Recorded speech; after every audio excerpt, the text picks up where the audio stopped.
আসসালামু আলাইকুম। আজকে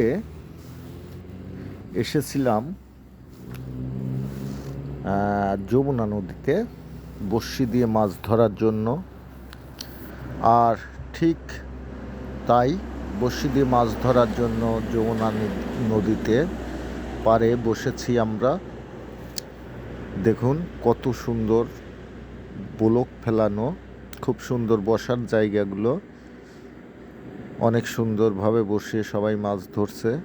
আবার কেউ কেউ দেখুন গলা পানি পার করে সামনে ব্লক ফেলানো আছে, সেই ব্লকের উপর দাঁড়িয়ে দাঁড়িয়ে মাছ শিকার করছে।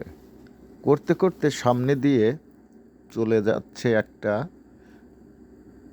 মালবাহী জাহাজ।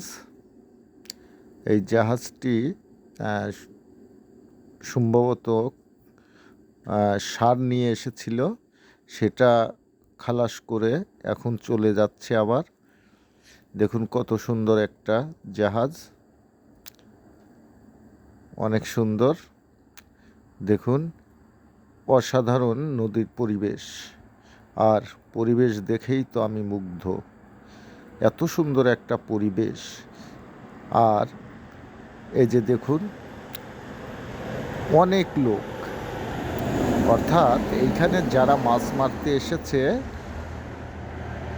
80% লোকই তারা পানির মধ্যে নেমে গেছে, আর 20% লোক ডাঙাতে বসে বসে মাছ ধরছে।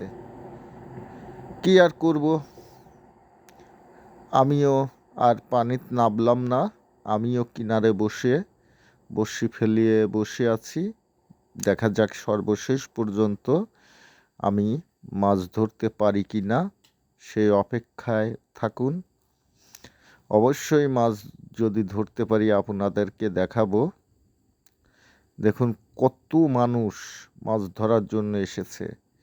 আসলে এই যমুনা নদীতে অনেক বড় বড় মাছ, বিশেষ করে এখন মাছ ধরা পড়ছে কালবাউস মাছ এবং রুই মাছ। অনেক বড় বড় কালবাউস মাছ এবং রুই মাছ। ইতিমধ্যে আমাদের থেকে একটু দূরে একজন 4 কেজি একটা কালবাউস মাছ ধরেছে। সেটা অবশ্যই আমি আপনাদেরকে দেখাতে পারিনি, কারণ আমি যখন মাছ মারছিলাম তখন হঠাৎ করে দুটা পিচ্চি তারা নৌকা নিয়ে আমাদের সামনে দিয়ে জাল পাতছিল। তারা দুইজন জাল পাতছিল।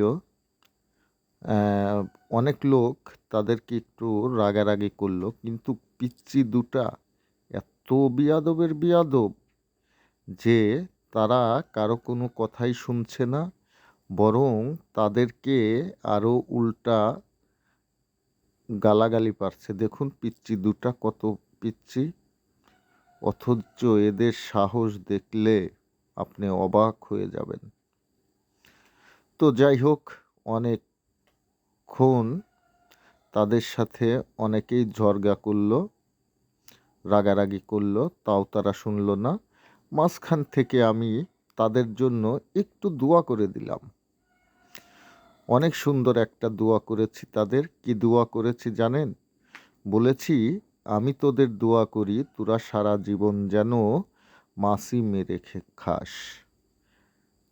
এছাড়া তো আর বলার কিছু নেই, কারণ এই পিচ্চি দুটা আসলে কখনো যে মানুষ হবে সেরকম তাদের আচার আচরণেও বোঝা যায় না। অর্থাৎ তাদের বাড়ি নদীর পাড়ে, তারা এই ছোট বয়স থেকেই এই নদীতে মাছ ধরে জাল দিয়ে, অনেক বড় বড় জাল, সেই জাল দিয়ে মাছ ধরে। তারা লেখাপড়া হয়তো করে না, তাদের যে আচার আচরণ দেখা গেল তারা লেখাপড়া করে না। সেই কারণে বুঝতে পারলাম যে কেন এই পিচ্চিগুলো এত বিয়াদব। অর্থাৎ তাদের যারা অভিভাবক আছে তারাও তাদেরকে